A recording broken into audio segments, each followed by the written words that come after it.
What up? What up, my guys? Welcome to another show, man. College football talk with Jay and my guy V Money Sports here from Twitter. Y'all know him, Vaughn Dalzell, man. This is my guy here. What's up with you, Vaughn? Everything cool with you, my brother? Yeah, doing good, man. Gonna grab a drink. Got a little salt in my mouth there when I threw the pretzels in my mouth, but excited to be here, brother. Congrats on the baby. We're all so happy for you. New love, new money on the way for you too. Good vibes only. Yes, sir. I appreciate you, my brother. Yeah, hopefully tomorrow we get, I'm saying, something real nice, man. I'm about to go hit the casino, man. Got a nice little play. But obviously you guys know, man, there is one college football game tonight. We got Clemson versus Georgia Tech, man. So let's break it down with my guy. He got the jersey. I don't know why I didn't even realize you got the sweatshirt on, so Orange I'm on, saying the baby. hoodie.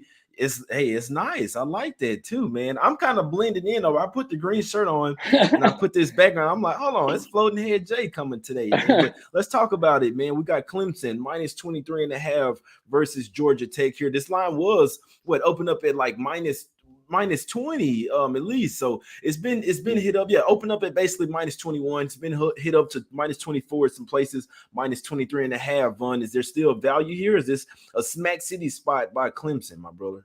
Hey, I said we got a trifecta today, so it's actually a Smack City spot. I've been waiting for this game. I was excited they made the last game of the night. I figured the value would go away a little bit here, but honestly, the difference between the 21 and a half, 22s that were out there on Friday to the 24s now, I don't see much of a difference because I think it's that big of a difference in Smack City here. And so, as you guys know, last year Clemson's offensive line was pretty bad, and that's what brought them down. But they got a new OC in town. He was the QB coach from last year for them. So, he's going to be a big DJ guy. He's going to get him in better situations. But 5-1-1 ATS in the last 7 times versus Georgia Tech before last year's 14-8 blunder. Clemson beat them 73-7, 52-14. 49-21, Jay. Complete Smack City spot for me, man. Yeah, I see it as well, man. Like I say, Dave put us. He came on here last week. He put us on. He told us to take Clemson when it was at minus 21, guys. So if you're watching the show, if you're paying attention, you probably should have got on this way before I hopped on it. Plus, minus 21. Now that first half is at. What did you get the first quarter at, Vaughn? I know the first half is at minus 13.5. What's the first quarter, my brother? The first quarter we were talking about, it was around 6.5 last week, and now that I'm pretty sure that's probably out past that number now. I know the first half was 11.5, and it came up to 13.5 and 14. So yeah, I mean, people are pushing Clemson. They're big believers in them coming back as the perennial ACC team. And I mean, when you look at since the college football playoff has been incepted, all but 2 years, the first year and last year, Clemson has made the college football playoff. So yeah, I think they're back, man. But I'm playing a different way, Jay. I'm not playing the first quarter, first half, full game trifecta. Oh, okay. Although I do like it. We're going with the quarterback for Georgia Tech, Jeff Sims. We're going under 28.5 rushing yards and under 180.5 passing yards as our trifecta spot with Clemson spread. Now, it's a little different than how you usually do it. But looking at Jeff Sims, my guy, he didn't play last year against Tech. They had a different quarterback. He was hurt. But the year he did play in 2020, they lost 73-7. This guy had 13 rush attempts for negative 23 yards. All right. He was sacked 4 times because if you know college football betting, sack yards are negative rushing yards for quarterbacks. Right. So when you're approaching the sack market, when you're going against a Georgia type of team, an SEC type of team, you want to target those unders. And Clemson is that type of team. So they're definitely not letting Jeff Sims get 30-plus rushing yards. I will tell you that. That's my biggest bet of the night at a unit and a half. And then I like the under 180.5 passing yards for him as well. Great hit rates for all that stuff. So Jeff Sims, not a very good quarterback. He lit up Duke, Pitt, North Carolina, those bum defenses with no secondaries last year. It ain't happening tonight, baby. Clemson's rolling on. So, yeah, give me them on the full game.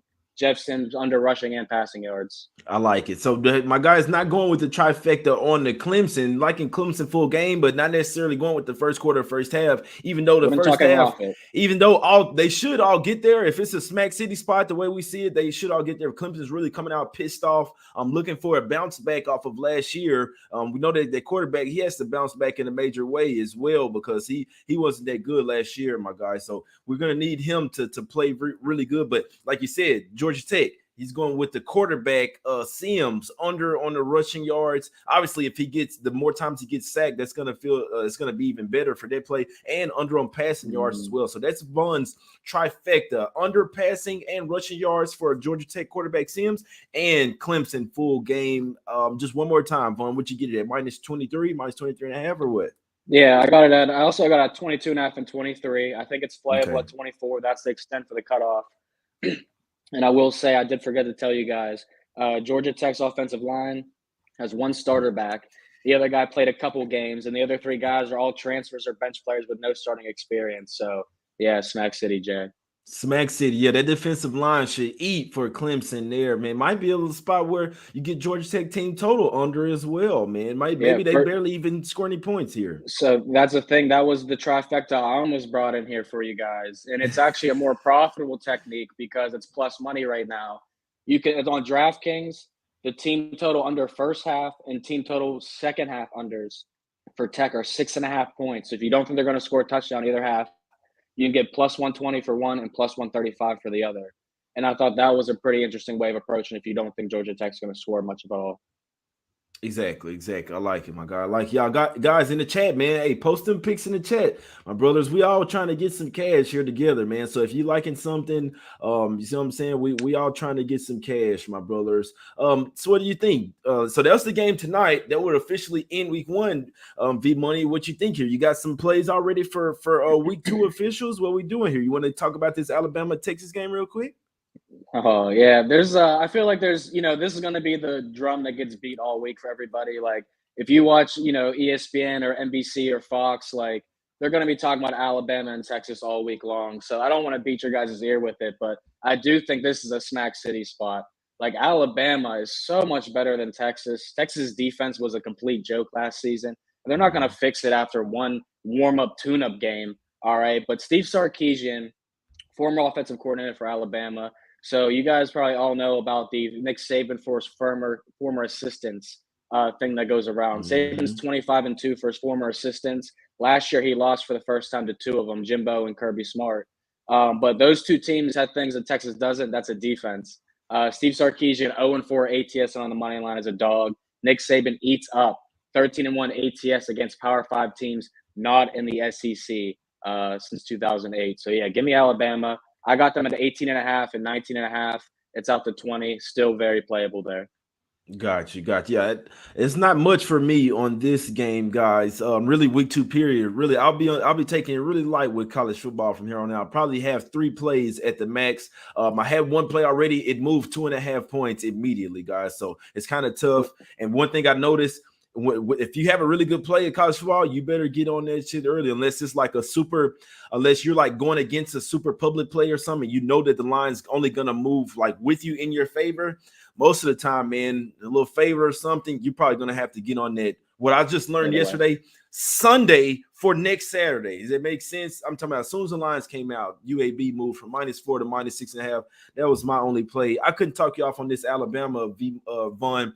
This line opened up at what, like -17, I believe. Yeah, so open up at -18. It's now sitting at -20s, -20.5 across the board. So it's probably going to go to -21. If you liking something in college football and you're waiting to the day of, you're probably in last place, guys. You're probably in last place. I'm just trying to help you guys make some money with betting being a lot more legal over more states now. They're putting the lines out way earlier than they used to, and they're moving quick, guys. They're people get to them, attack them. Let's talk about another game here, Vaughn, that you liking. We're going to the streets of Florida. We're going to the swamp here. Florida land 4.5 versus Kentucky here, my guy. What do you think in this game? In Florida, they had the big win over Utah. Took my money on that game. What do you think? Can they go back to back and win back to back? Now, they always say pick on someone your own size. What do you think about Kentucky and Florida, my brother?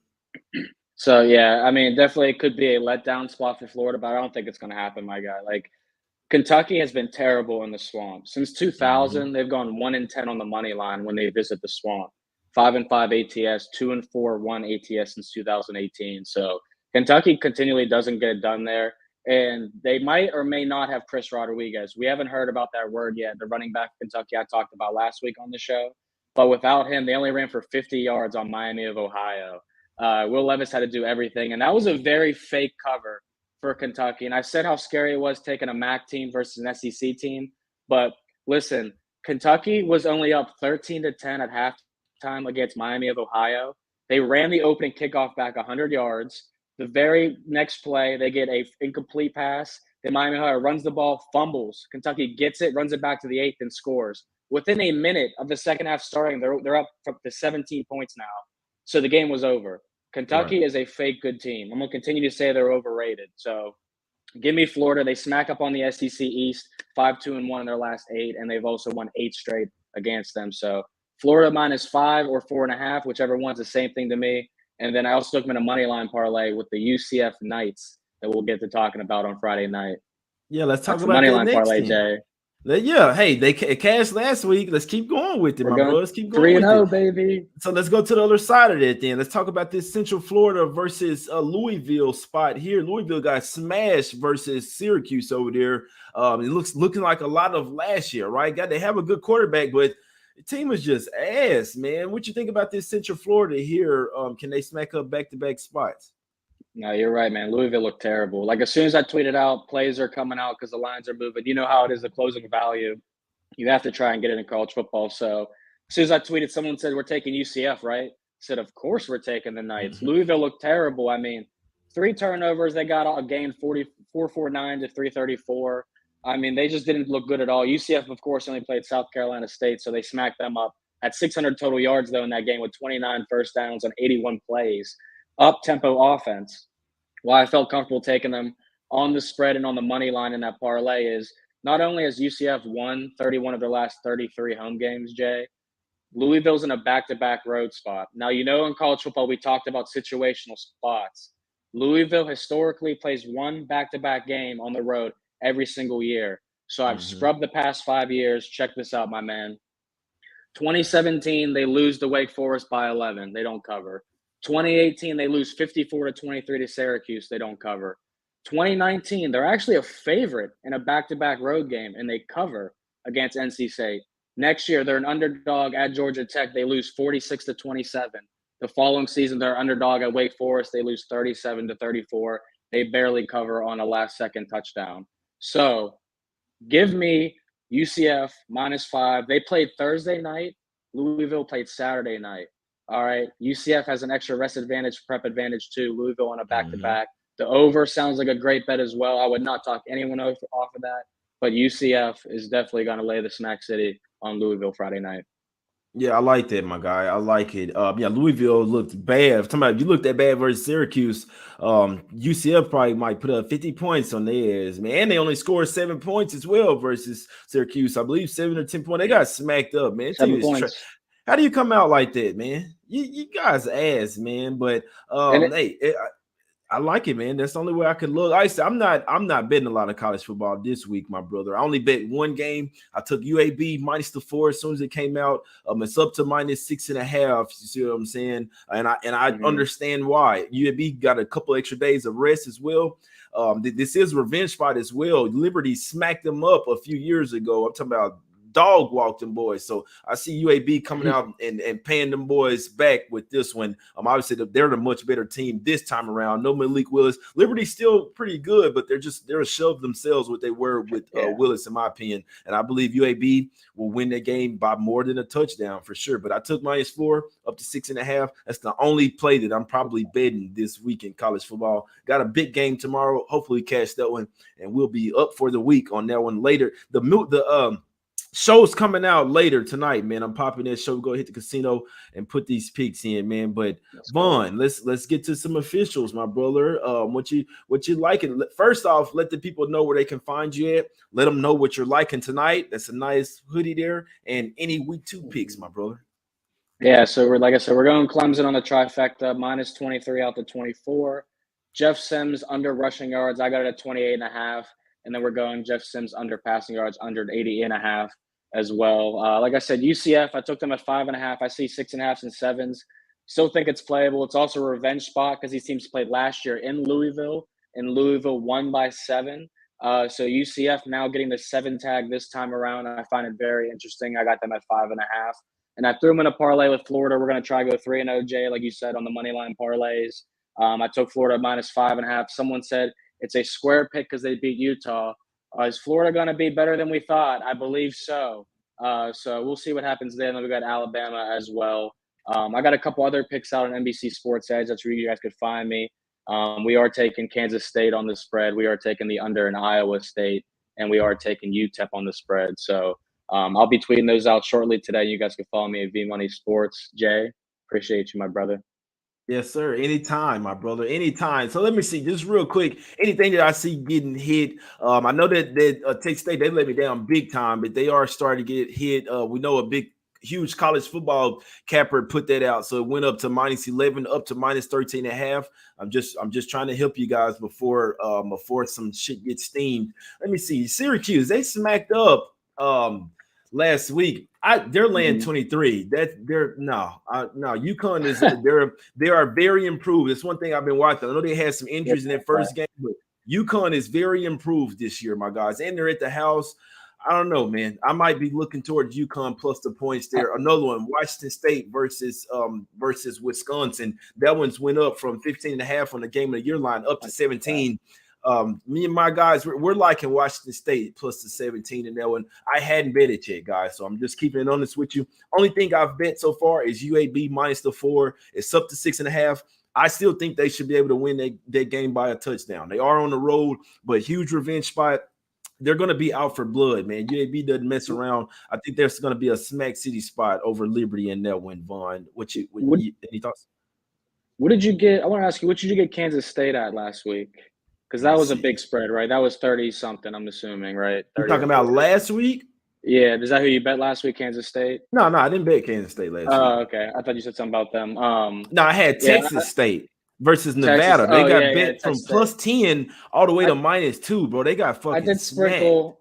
I sprinkled a little bit on that, and I watched that game, and I was like, yeah, I mean, Nevada's at home, so I guess it makes, like, looking back on it, it's a must-win spot for Nevada on the season. But at the same time, like, now Texas State is laying 13 against FIU. That's off from 11.5.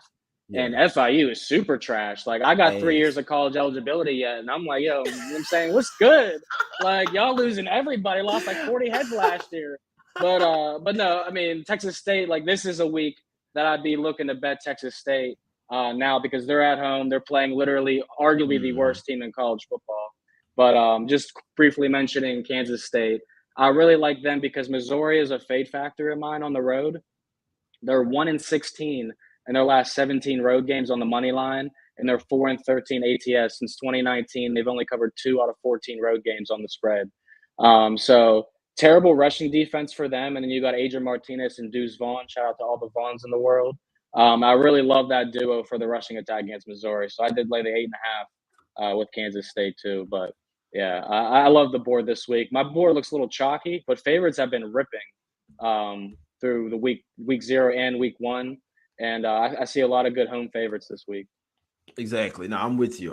My brother. Like I say, man, I got to dive into a lot more. I'm going to put this WNBA video out next, man. That's the only play that I'm worried about right now, man. Got a nice spot tomorrow. Nothing's guaranteed, but I'm trying to cash it. And it's a lot better spot than this college football shit, if you ask me, my brother. So let's cash it, man. But there's money to be made in college football. It's just, you know what I'm saying? It was a tough weekend. It's a lot of variance.